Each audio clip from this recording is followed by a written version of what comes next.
Ladies and gentlemen, I am pleased to see you here.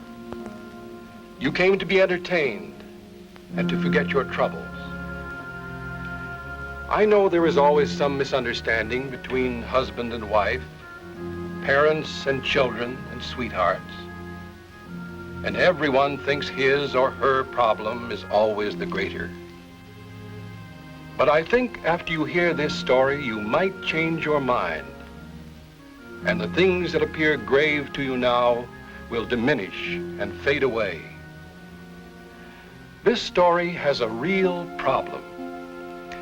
It is the story of Vivian Hamilton, accused of murder and being tried before me, Judge Mitchell, without a jury.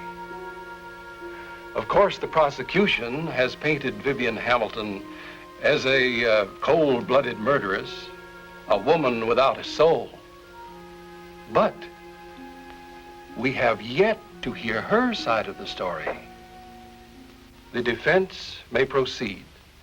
Your Honor, we have heard up to this time nothing but the damning evidence the prosecution has brought forth.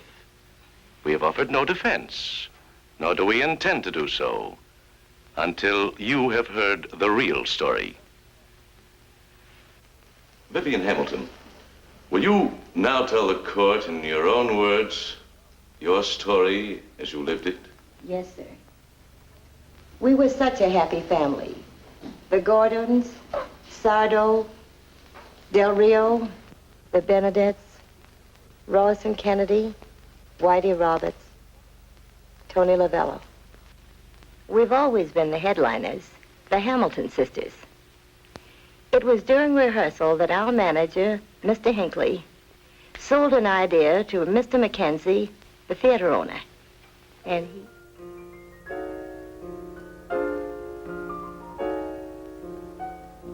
Every hour of every day, every minute that you're away, I keep thinking of you, blessing the love we knew. Every morning when I awake, have my coffee and coffee cake. I pour coffee for two, just as I did with you. Every evening I set your place as it used to be.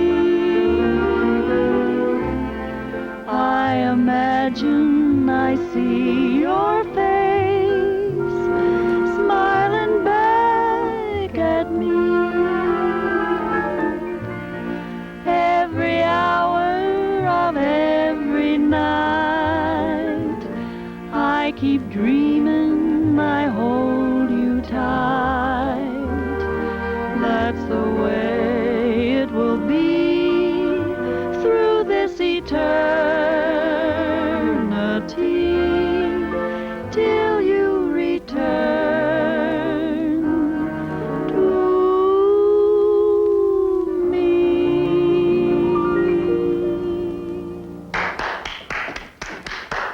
Bravo, magnifico, bravissimo. Great, ain't it, Mackenzie? Well, it's a good routine. Good routine? Listen, with that act and a little smart publicity, your theater won't have enough seats to hold the audience, Mac. Andre, when did you get in? Today, I was sent for a special. Each time I see you girls, you look more wonderful. It's incredible. Each time I see you, I can't believe it either. After that riot in Memphis, when your mental act backfired, I thought you'd given up your career. Oh, that was just a mental lapse. Look, Ted, you're asking me for a percentage deal, but all you're offering is conversation. There hasn't been a trick we haven't tried before. Except one. That's why I sent for Pariso. Come on, let's go to your office.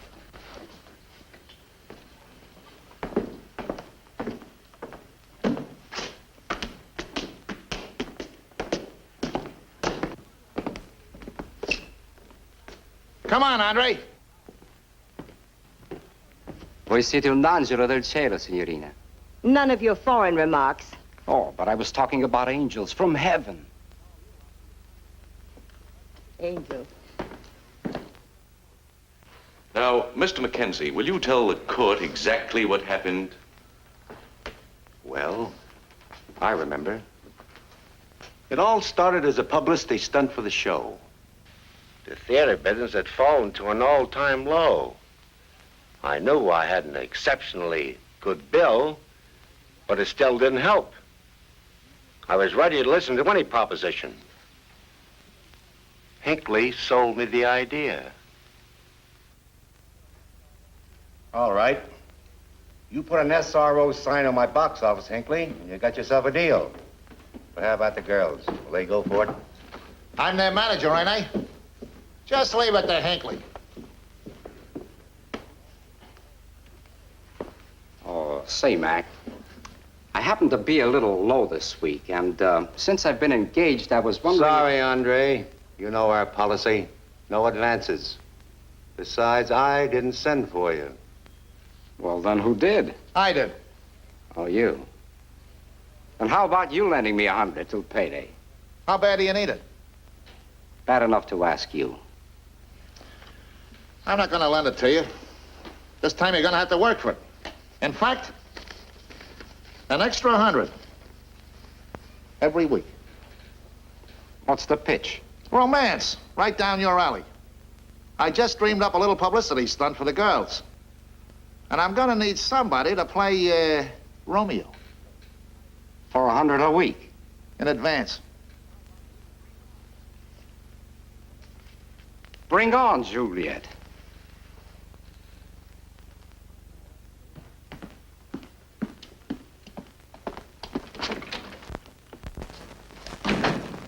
That door hasn't got an usher, and you got hands, so knock before you come in. There's such a thing as privacy. From burlesque to privacy. Look, honey, that body beautiful of yours has been reflected off too many front row bald heads. So now all of a sudden it's Mabel, the modest maiden. During my career, burlesque was an art. My act had dignity. Dignity! Look, kid, one more bump and you'd have been right out of the theater. Where are the girls? In there. Hey, girls, the 10%er is here. Oh, look. This isn't the wide open spaces, and that's no lily of the valley. Why don't you smoke a good cigar? After the day, Mabel, after the day. What's it all about? Girls, from now on, it's mink and Cadillacs, just like I said. Leave it to Hinckley. When I got through with Mackenzie, he couldn't wait to say yes. But But? What do you mean, but? Did I ever tell you a story? Did I ever tell you a lie? Did I ever... Well, look, this isn't very serious. It's just a little publicity stunt. The last publicity stunt he pulled was when he buried that Swami. If it hadn't been for the fire department, they'd have never dug him up. Burials, burials. What are you talking burials? This is an engagement. We're going to get married. just a little publicity stunt. Nothing serious, eh? I've heard enough. Hinckley, you must be out of your mind. Out of his mind? For 10%, he'd bury his own mother-in-law. Now, look, girls. Calm yourselves. Nobody's really getting married, and good publicity never hurt an act, especially for only $100 a week. Viv, maybe he's right after all. This is show business. I knew you'd come up with some crazy idea.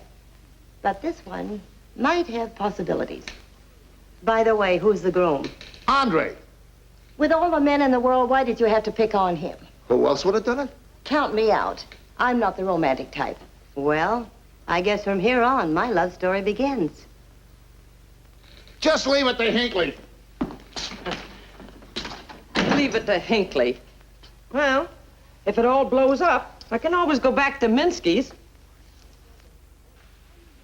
Well, at first I didn't think it would work, but Hinckley's idea proved to be a winner. The newspapers lost no time in covering the announcement of the engagement and to give us miles of space and pages of publicity. Close together, please. Put your arm around there. Your chin up, please. A little more to the left, Miss Hamilton. Chin up. That's it. A trifle more now, just a trifle. What we want is a great big smile. You should be very happy, Miss Dorothy. What's going on? What's all this about? Stand back. They're taking pictures, can't you see? Oh, I'm sorry to be late. I'm from the Examiner. You're just in time. Go ahead. Good. Well, ready now? Kiss your fiancée, Mr. Pariso. Hold it. Still. Well, I really want to congratulate you. You too, Andre. And I want to wish you the best. I know they always would. Good luck, Andre. A lot of happiness for both of you.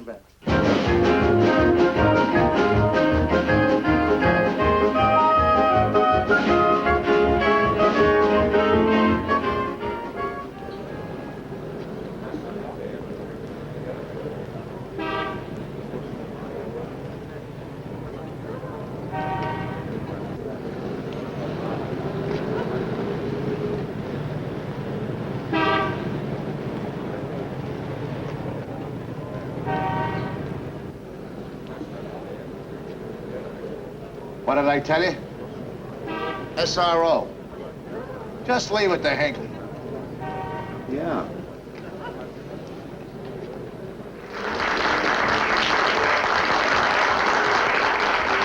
And I was practicing a little juggling I got so I could do 3 pretty well. You've been so nice, I'm gonna try it.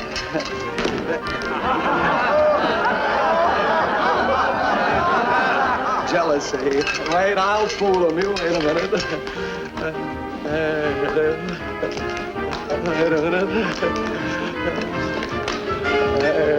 You know, applause makes some jugglers nervous. Doesn't bother me a darn bit. There you go. Watch this one. This is the hard one.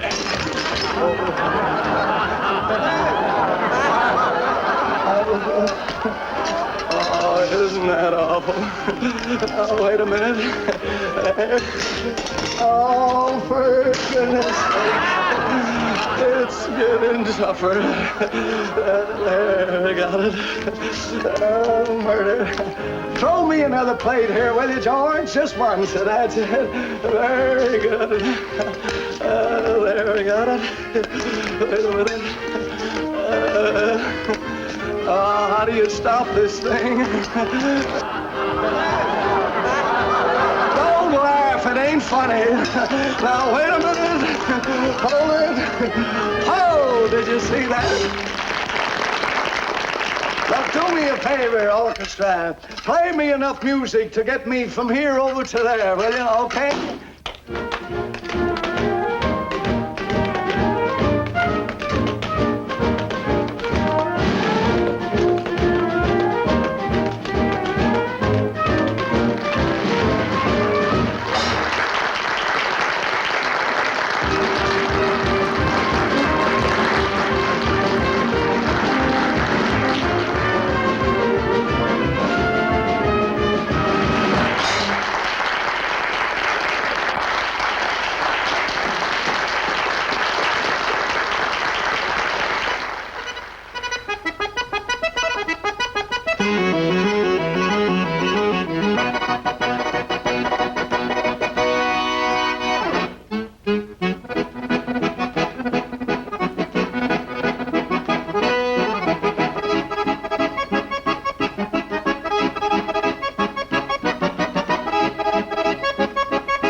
How's it all going, girls? Just too good for words. You ought to see the show, Mr. Price. Couldn't get a seat. The SRO sign is out. That's why I came backstage. Mackenzie said it was okay. Hurry it up, Viv. We're almost on. Why don't you wait and join us after the show? I can't tonight, girls. I've got a date. I'll just stand in the wings and watch. Okay?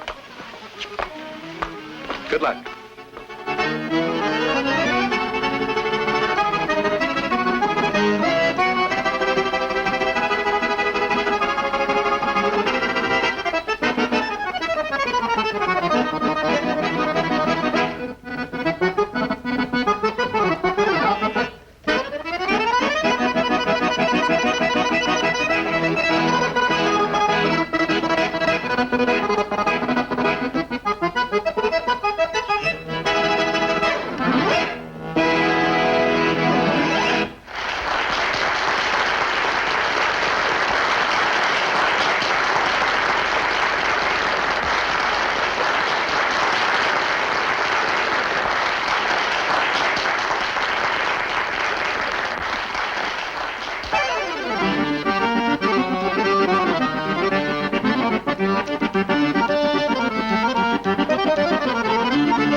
never fall in love.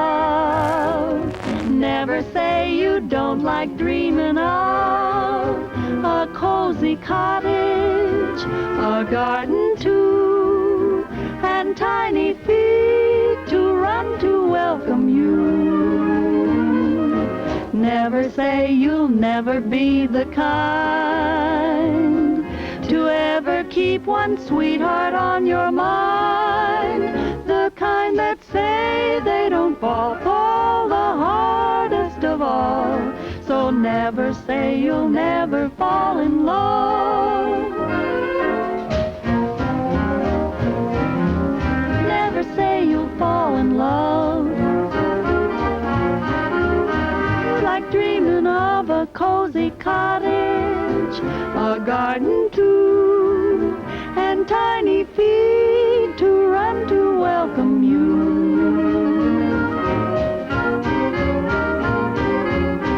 Never say you'll be the kind to ever keep one sweetheart on your mind, the kind that say they don't fall the hardest of all. So never, never, no, never, never, never, never, no, never, never, never say you'll never fall in love.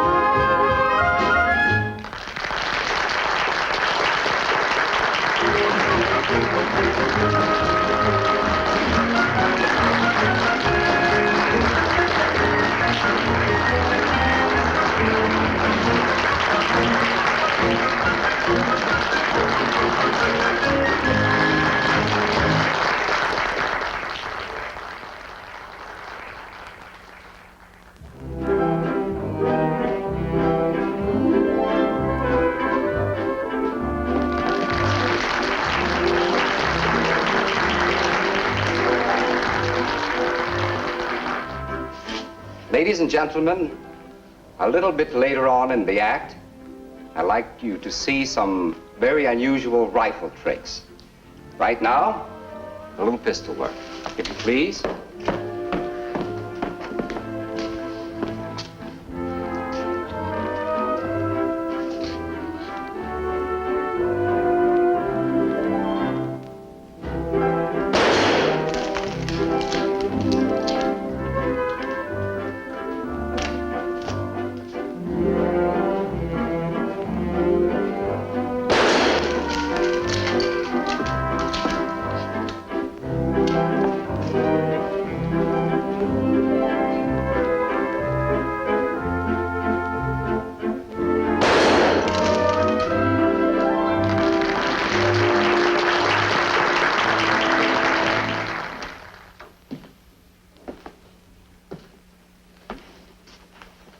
Miss Hamilton, is it not true that you and your sister Vivian quarreled violently over Andre Pariso?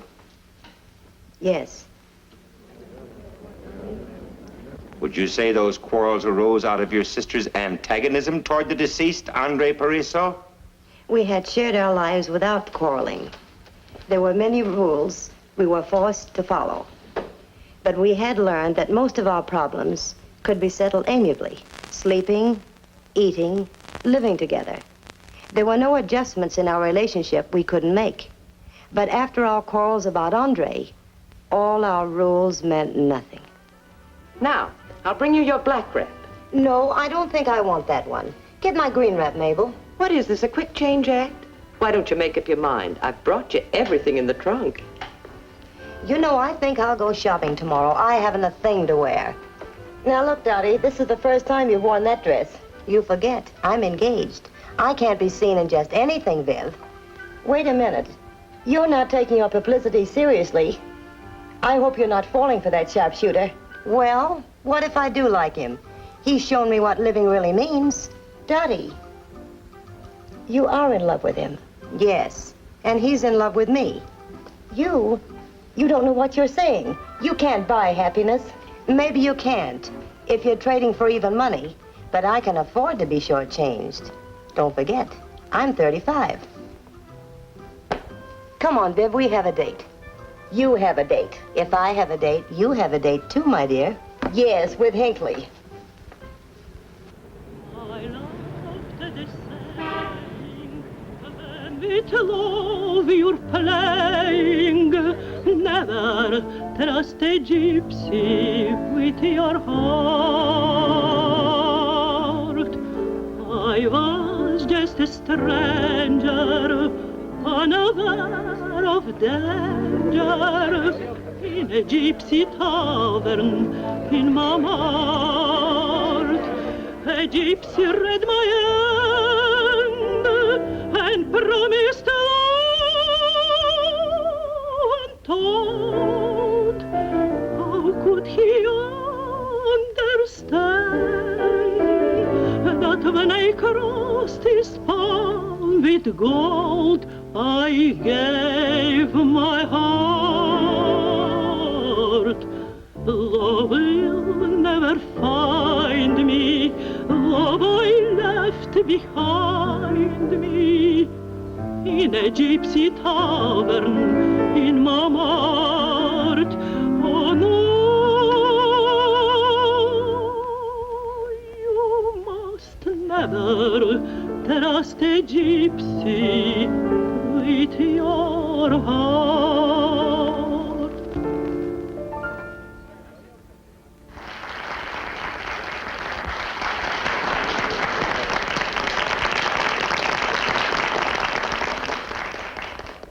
That sure was a great house we played to tonight. Hinckley's no fool.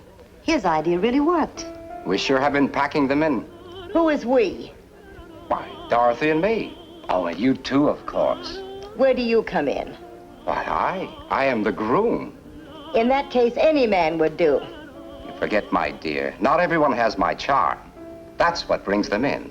Who do you think you are? Oh, I beg your pardon. Girls, it's unbelievable. Look, I just balanced the receipts. Dorothy, Vivian, can you imagine the money we'd have made if we're going to pack the crowds and we turned away? It's terrific. It's colossal. And I'm going to raise your salary 50%, Henry.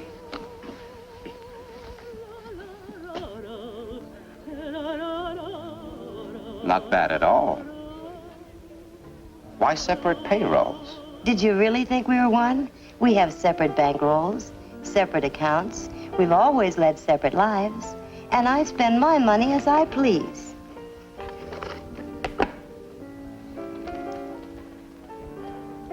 Look at this. Mind you, that's Monday. But wait. Tuesday, we almost doubled the receipts. It's terrific. And Wednesday, we broke all records. If we'd only had the Hippodrome. Oh, you.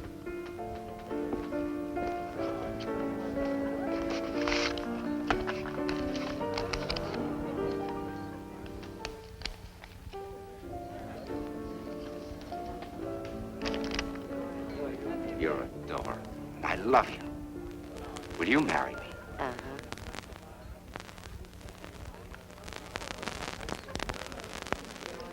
If this is for publicity, your timing is off. I don't see any photographers around. Vivian, Andre just proposed. For the same price, or do we get a discount? Since he may be in the family. Oh, no. It'll cost you more. What? Well, haven't you heard Hinckley say he raised my salary 50%? But Dottie, you're not. You can't be serious. Oh, yes, I am. We are getting married. Hooray! Congratulations! That's the best thing that could have happened. Waiter! Waiter! Champagne! Did you hear that? They're getting married. Renee, what a break! They're getting married.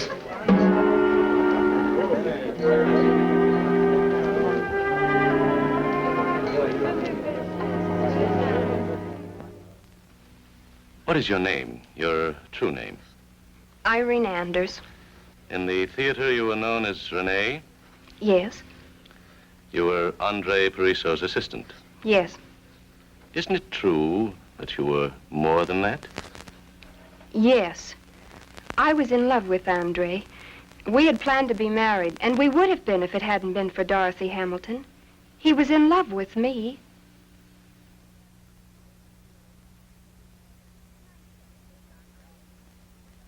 Nice technique, Andre. My dear, the true artist must give his all at every performance. You know, this profile of me isn't bad at all. Well, while you're making headlines, I'm getting the brush off. The only time I've seen you since this thing started is on the stage. Well, my dear, you should consider yourself very fortunate. Think of all the people who come to the theater just to see me and are turned away at the box office. Oh, tell it to Mackenzie. He might appreciate the big attraction. But it's the Hamilton sisters that are getting the percentage. Percentages have a way of seeking their own level. That, my dear, is a basic law of supply and demand. But I have already started collecting our share. What did you do? Hypnotize her? Charm is the word, Renee. Charm. And as you see from this photo, the subject is quite susceptible. Well, what am I supposed to do while you're teaching her economics? Join a Lonely Hearts Club? You're not eligible. Yet. Now run along, my dear.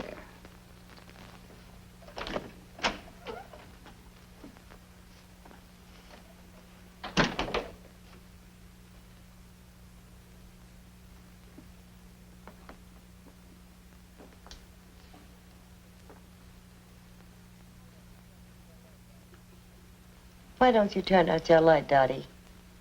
I can't. Not yet. Good night.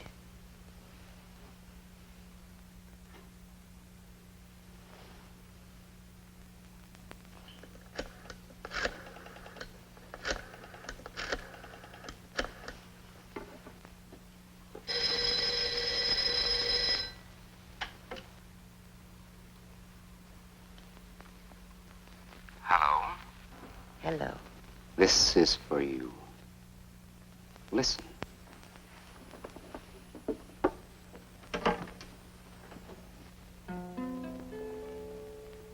I'm yours forever, no longer free. I'll leave you never. Have faith in me. You are the one love my heart adores, and I will be forever, ever yours.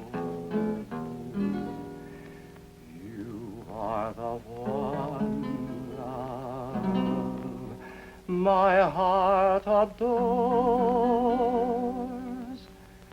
and I will be forever yours.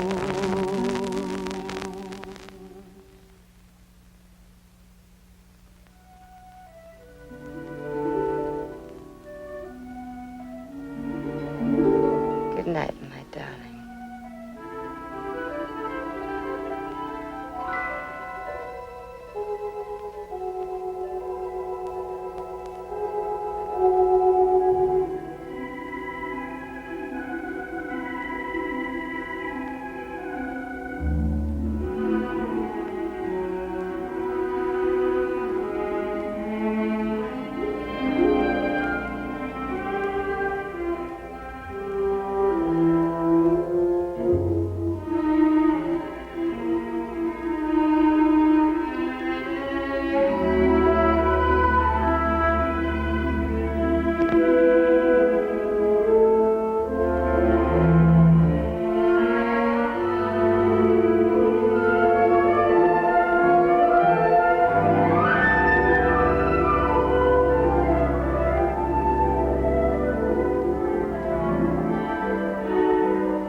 Darling, I love you.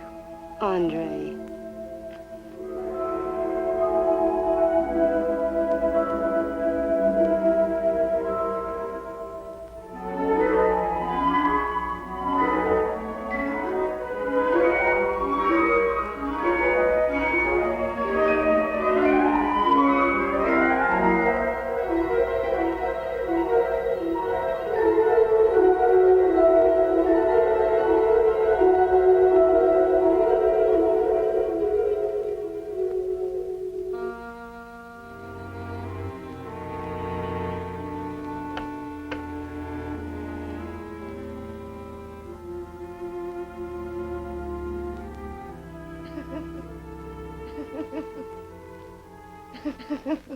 Dottie, what is it, darling?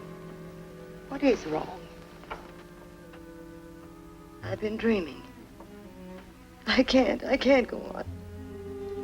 Don't you think I know how you feel? I wanted love too. All our lives, we've had to bury every normal emotion. I'm not a machine, I'm a woman. I should have the right to live like one. We've always said we were like other people, yet different. From the moment we started to crawl, when the leg of the table got between us and we couldn't pass, we knew. Yes, I remember. But we decided that our physical bond would never be our cross. But we've been successful. We've reached the top in show business, and there isn't a thing we can't have, except happiness. We fooled ourselves that by entertaining others, we were making ourselves happy. But I never stood in your way. No, but always together. On dates, parties, nightclubs. I want to be free. Now I know that the only way I can be happy is to be alone with the man I love. Free? But we've always been together.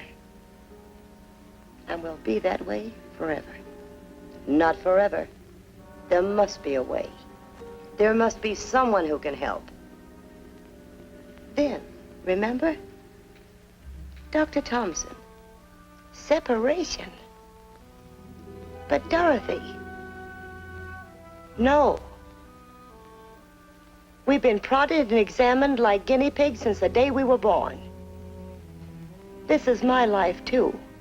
And I have a right to live it. Yes, you have that right. But what good is it? Nothing you do has any meaning without love. How much can love demand from us? Remember the two brothers? When one of them died and the other had to be separated? He only lived a few days. We wouldn't have a chance. I don't care. I'd rather be dead than go on like this. You really love him so much. All right. Let's see, Dr. Thompson. But of course, never have a set of Siamese twins been operated on while both were alive.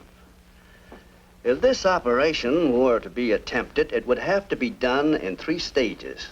The first 2, quite simple. Separation of the muscles, cartilage, and bone. Severance of the blood vessels would be no problem. The girls have different circulatory systems. Even the blood types are different. But the third will be difficult. And extremely dangerous. Successful separation of the nerves of the spinal column would be of great aid to science, but it might result in death. In this case, I would say the prognosis is unfavorable. Dr. Eckhart, what is your opinion? These 2 girls cannot live apart. Although they have 2 distinctly independent minds, they have been conditioned since birth to live as an entity. In my opinion, their separation is not feasible. When I examined the girls a number of years ago, the mere mention of doctor was enough to disturb them. Only a great emotional stress has brought them here. Dorothy's desire for marriage. This will not be easy. Miss Manning, will you have the girls step in? Yes, sir. The doctor will see you now. Will you come in, please?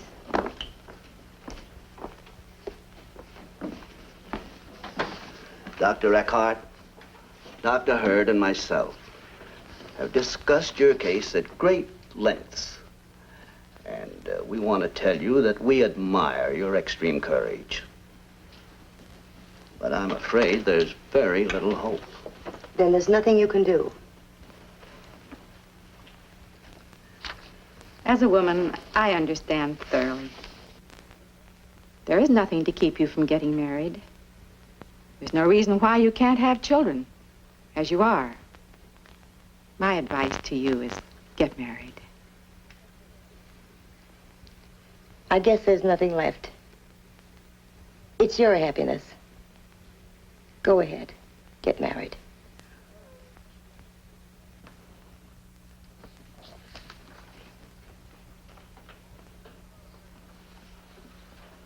This is unheard of.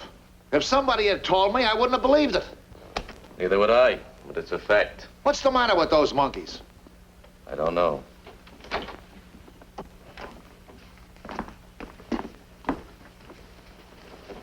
We got it? We got it all right. In the neck. I sent for you because you asked me to get Dorothy a marriage license. Here's the result. 27 different states have denied you the right to marry. But why? I don't understand. I'm baffled myself. They gave no reason. They say it's bigamy. How dare they? Well, I'll sue 'em for damages. For what?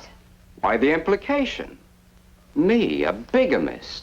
Look, Dorothy, where there's a will, there's a way. I'm going to send you to a friend of mine. Maybe he can see a way out.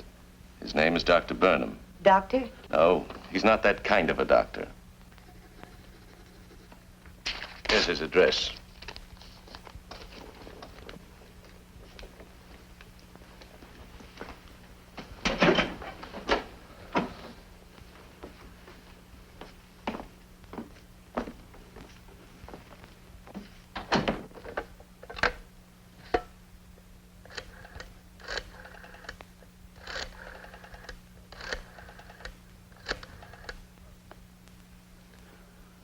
Hello.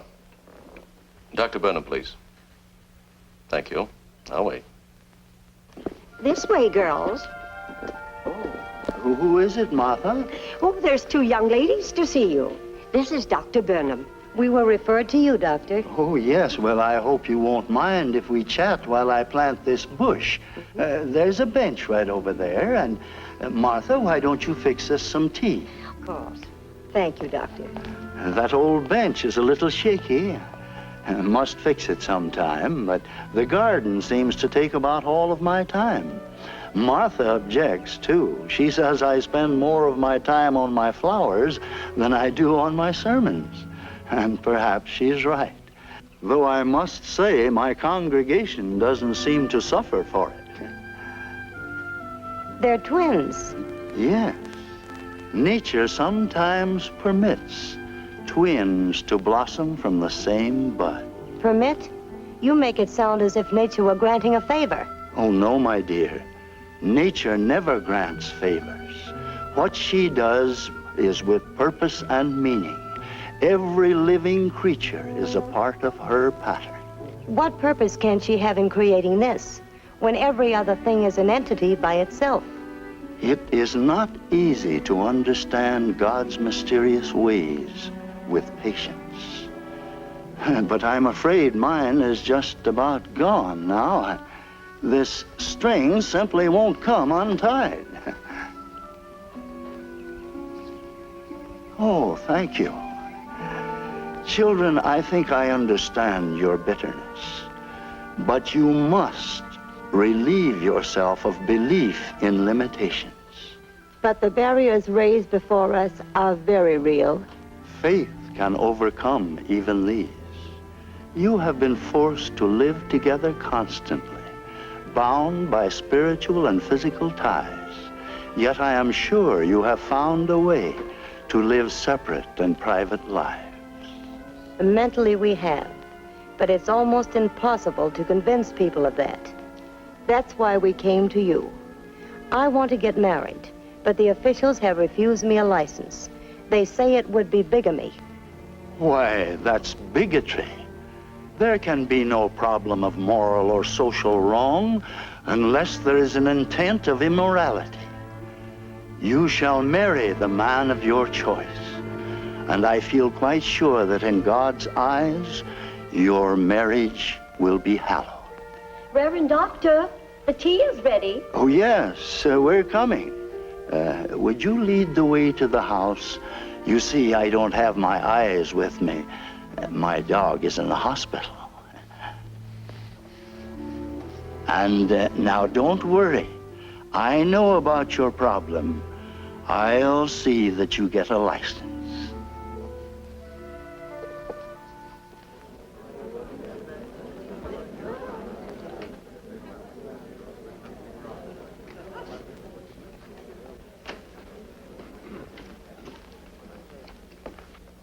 You are familiar with the weapons Andre Pariso used in his shooting act. Of course. Do you recognize this revolver? Yes. It's the one that Andre used. Where else did you see this gun, and in whose hands? In Andre's, in his dressing room, the night that he showed me the marriage license that he got with the help of Dr. Burnham.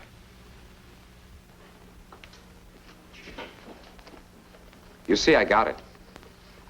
Here it is.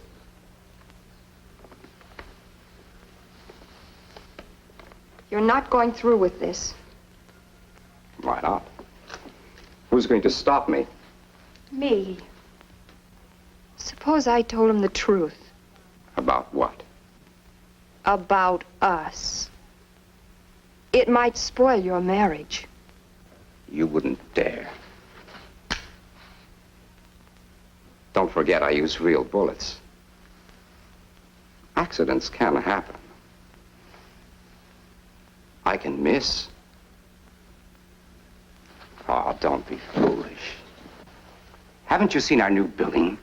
Andre and Renee in the second spot. And it's only the beginning. Soon we'll be the headliners. Now be a good girl and get dressed. And don't forget, be at our wedding after the show.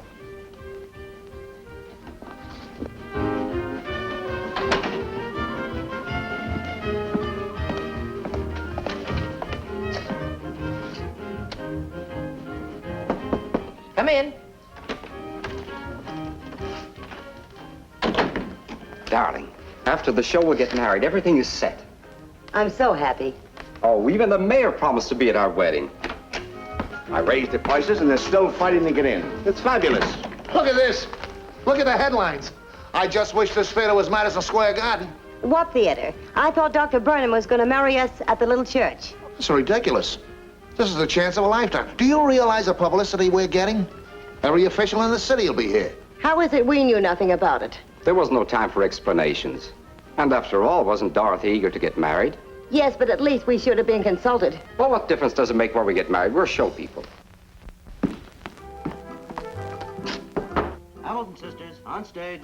All right, let's leave them alone. Now let me have one look at you. This is a big show tonight, girls.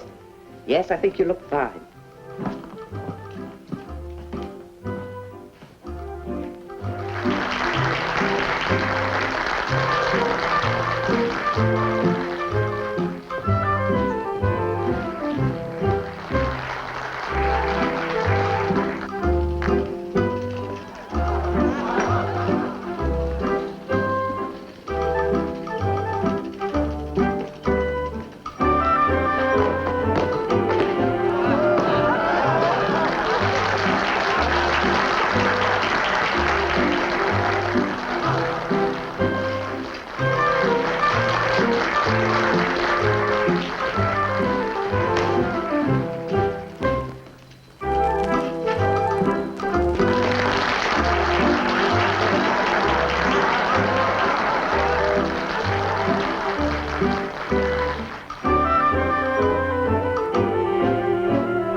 Say, is it new?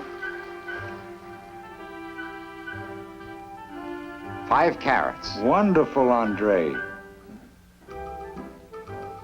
Diamonds, too? Good going.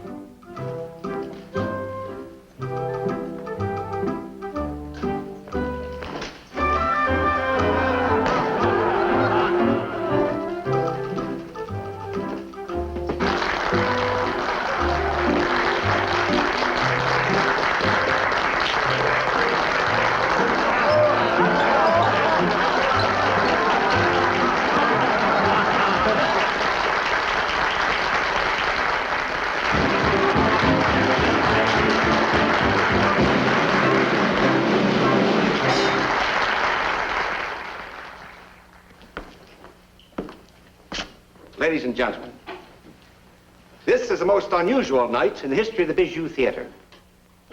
Over 2,500 guests will witness the marriage of Dorothy Hamilton to Andre Pariseau. They chose this stage because they're show people. The number of civic and social leaders present are too numerous to mention. But whether you're a social leader, a civic leader, or just plain Jane and Joe, we're happy to have you with us tonight.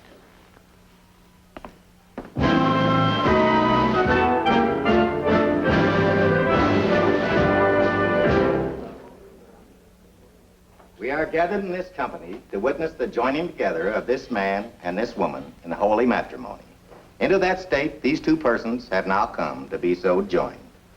Unless anyone can show cause why you may not be so joined together, I will now proceed. By the authority vested in me as a justice of the peace. Do you, Andre Pariseau, take this woman to your wedded wife to live together in lawful matrimony? Do you, Dorothy Hamilton, take this man to your lawful wedded husband to live together in lawful matrimony? Will you love him, comfort him, honor and keep him? I really wonder if she'll be And by happy. giving and receiving a ring, She sure and by deserves joining it. hands, I do now pronounce you man and wife. You may kiss the bride.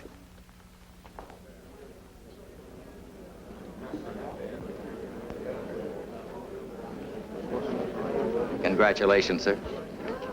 Much happiness, my dear. Thank you.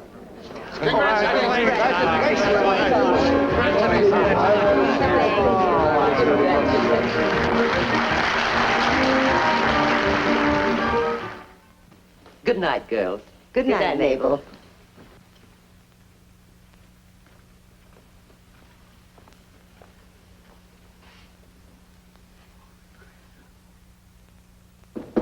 Come in.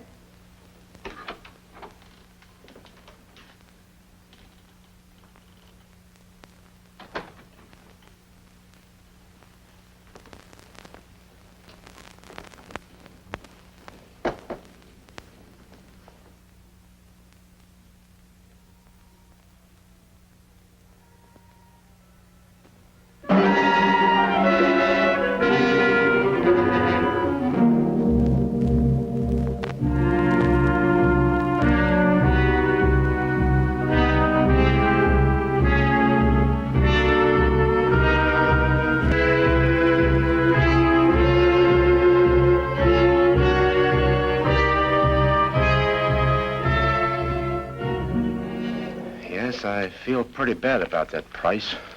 rotten, I call it. But I'll get busy and have that marriage annulled. Yeah, she can do that all right. But it's pretty hard to mend a broken heart. Yep. That's a dirty trick the way Andre played Dottie. I can't figure why he did it. She's such a swell girl. I'll tell you why. Because he never loved her.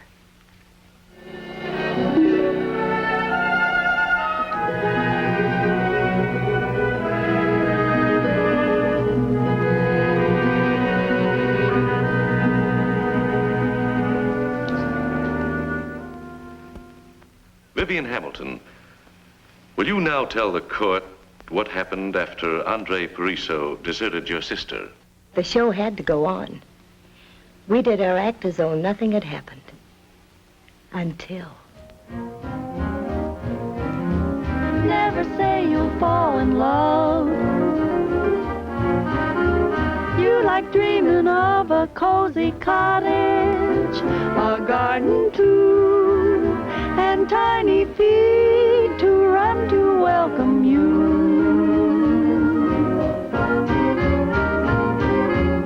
Never say you'll be the kind to ever keep one sweetheart on your mind, the kind that say they don't fall the hardest of all. So never, never, no, never, never, never, never, no, never, never, never say you'll never fall in love.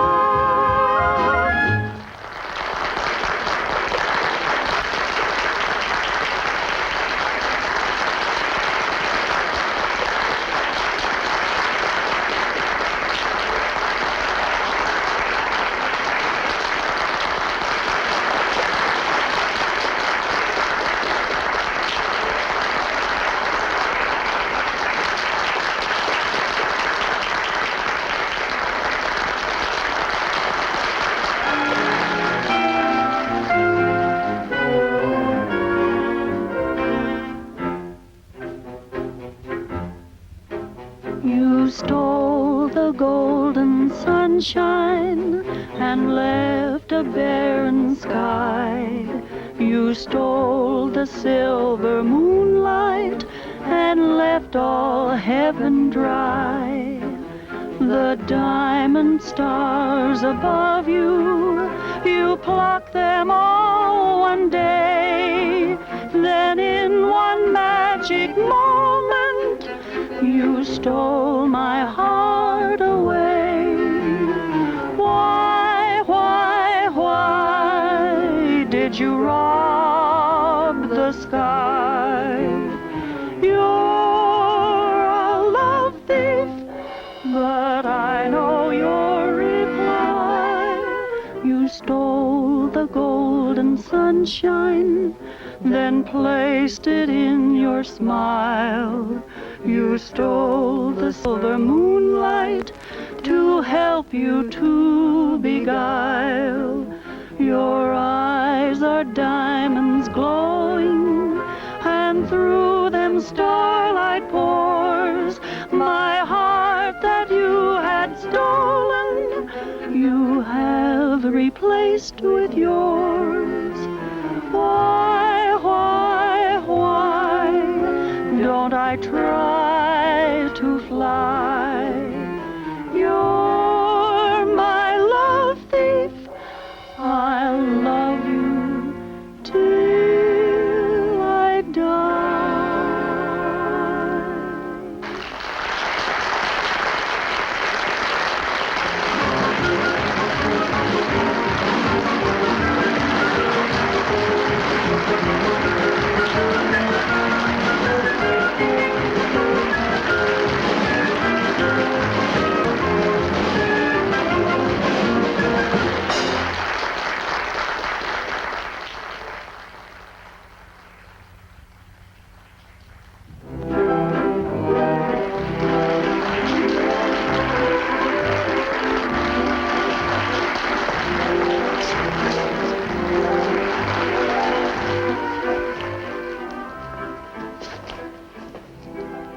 Ladies and gentlemen, a little bit later on in the act, I'd like you to witness some very unusual rifle shots.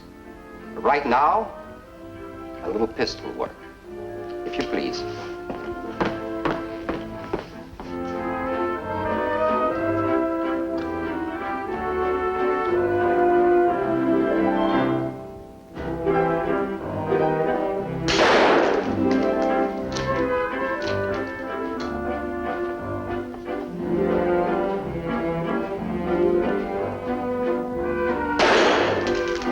What's the rush, Viv?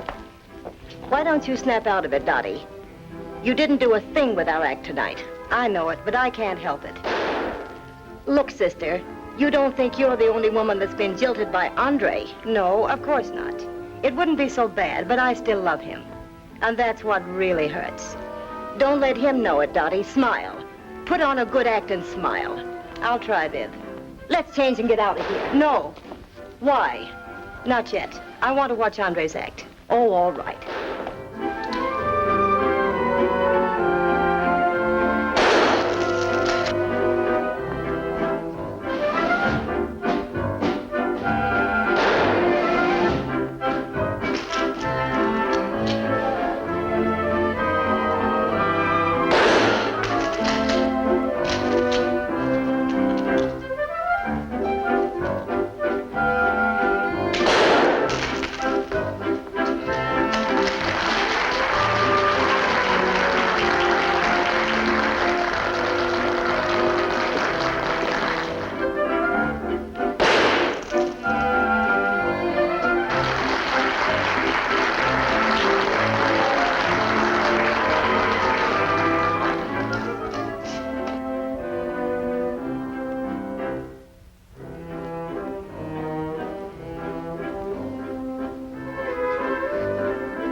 Now for this next trick, ladies and gentlemen, I would like to use a mirror.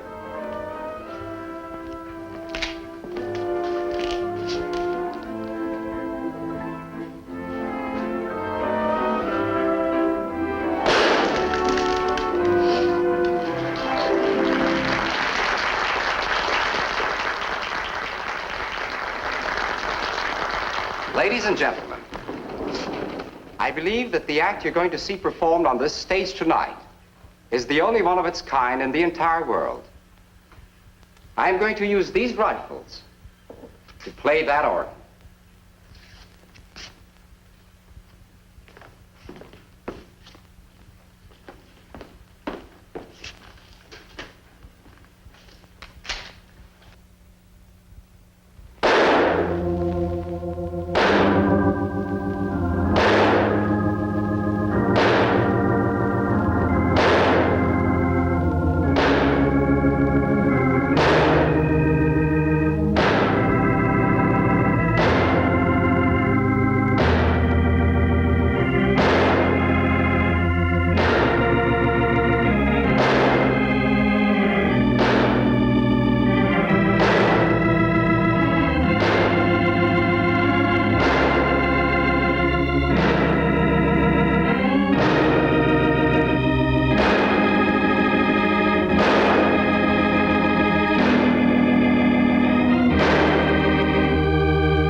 Please, quiet. Ladies and gentlemen, there's been a slight accident. Music!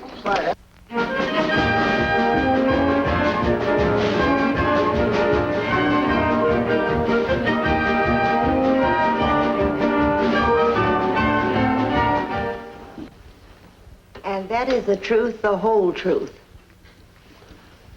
The defense rests. Your witness. No questions. The defendant is excused. Thank you.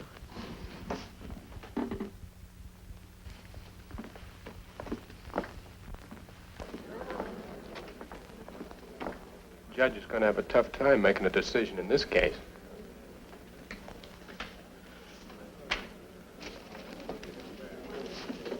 Your Honor, there probably has never been a more unusual case presented in any court. Nor has any court heard so much testimony irrelevant and immaterial. In a deliberate attempt to arouse our sympathy, the defense has taken us backstage into the life of the Hamilton sisters, deliberately ignoring the fact that we are only here because murder has been committed. The state is not concerned with the involvement in the lives and loves of the defendant, her sister, and the murdered man. It is only concerned with one question. Did or did not Vivian Hamilton, with premeditation and in cold blood, shoot and kill the deceased Andre Pariso? The answer to that is yes. By her own admission. I therefore ask the court to bring in the only verdict possible. Guilty. Guilty of murder in the first degree. I thank you.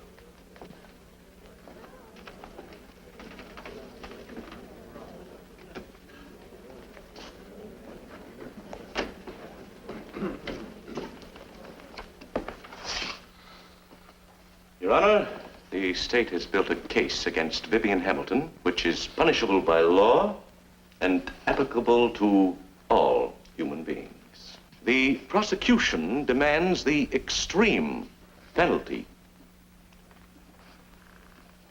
When it comes to punishment, the law demands equality. But the fact is, the law has never considered them as equals.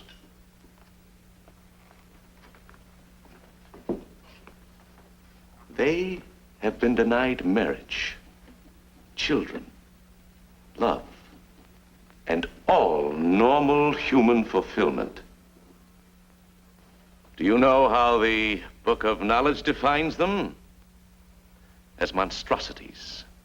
Your Honor, I ask you, Are they monstrosities or are they human beings? Has the law ever protected them? No.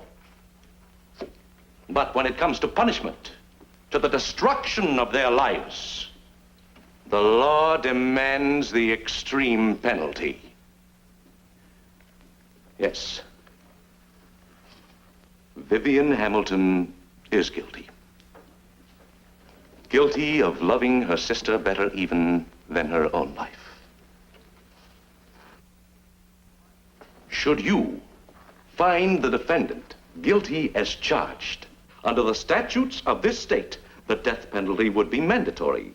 But if the law is to be satisfied, then the state becomes the murderer of an innocent person, Dorothy Hamilton. If you find Vivian Hamilton guilty of manslaughter, the penalty is life imprisonment. And even then, the law cannot deprive her sister Dorothy of her rightful liberty. I believe it is a fact that the law cannot take Vivian Hamilton into custody. I cannot conceive in my mind any other verdict than not guilty. The defense rests its case in the hands of the court.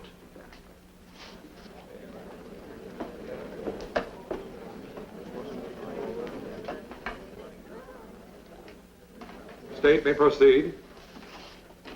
State rests. Court will remain in session until a decision has been reached.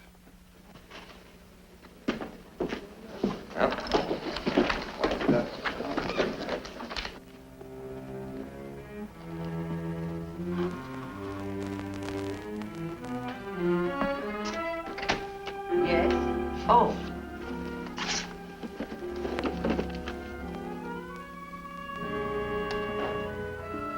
Thanks.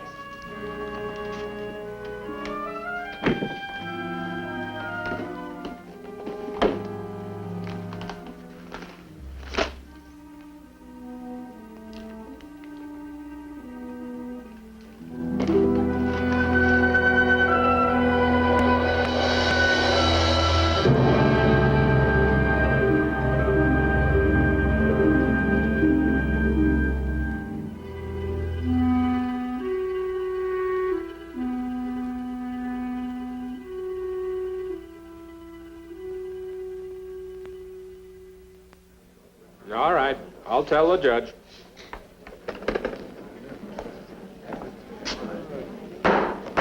Court will come to order.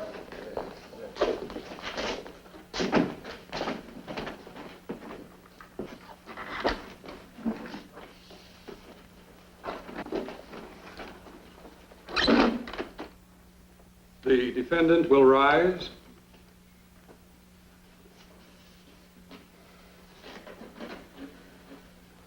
After 20 years on the bench, I can find no precedent that will help serve me as a guide in this case.